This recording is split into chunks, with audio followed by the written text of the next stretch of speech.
On the morning of September 11, 2001, 19 men armed with box cutters directed by a man on dialysis in a cave fortress halfway around the world using a satellite phone and a laptop directed the most sophisticated penetration of the most heavily defended airspace in the world, overpowering the passengers and the military combat-trained pilots on 4 commercial aircraft before flying those planes wildly off course for over an hour without being molested by a single fighter interceptor.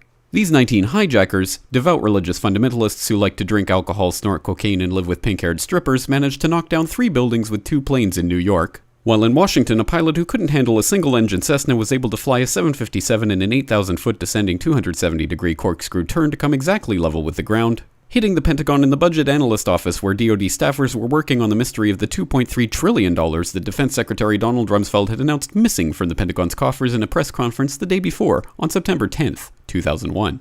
Luckily, the news anchors knew who did it within minutes. Osama bin Laden. The pundits knew within hours. Osama bin Laden.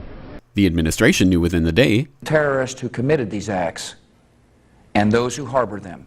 And the evidence literally fell into the FBI's lap. That a hijacker's passport was found blocks from the World Trade Center crash site, if you can believe that.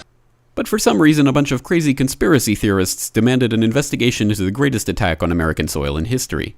That investigation was delayed, underfunded, set up to fail, a conflict of interest, and a cover-up from start to finish. It was based on testimony extracted through torture, the records of which were destroyed.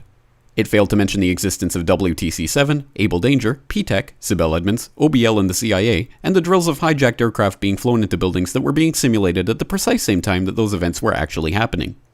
It was lied to by the Pentagon, the CIA, the Bush administration, and as for Bush and Cheney, well, no one knows what they told it because they testified in secret, off the record, not under oath, and behind closed doors.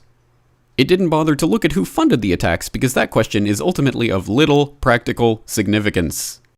Still, the 9/11 Commission did brilliantly answering all of the questions the public had, except most of the victims' family members' questions, and pinned blame on all the people responsible, although no one so much as lost their job, determining the attacks were failure of imagination. Because Nobody in our government, at least, and I don't think the prior government that could envision flying airplanes into buildings.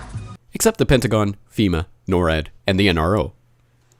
The DIA destroyed 2.5 terabytes of data on Able Danger, but that's okay because it probably wasn't important. The SEC destroyed their records on the investigation into the insider trading before the attacks, but that's okay because destroying the records of the largest investigation in SEC history is just part of routine record keeping. NIST has classified the data that they used for their model of WTC-7's collapse, but that's okay because knowing how they made their model of the collapse would jeopardize public safety. The FBI has argued that all material related to their investigation of 9/11 should be kept secret from the public, but that's okay because the FBI probably has nothing to hide. This man never existed, nor is anything he had to say worthy of your attention, and if you say otherwise, you are a paranoid conspiracy theorist and deserve to be shunned by all of humanity. Likewise him, and her. And her, and her, and him. Osama bin Laden lived in a cave fortress in the hills of Afghanistan, but somehow got away. Then he was hiding out in Tora Bora, but somehow got away.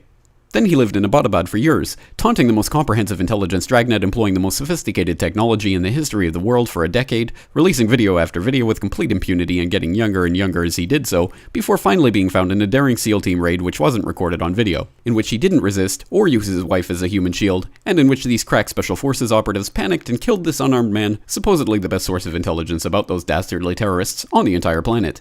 Then they dumped his body in the ocean before telling anyone about it. Then a couple dozen of that team's members died in a helicopter crash in Afghanistan.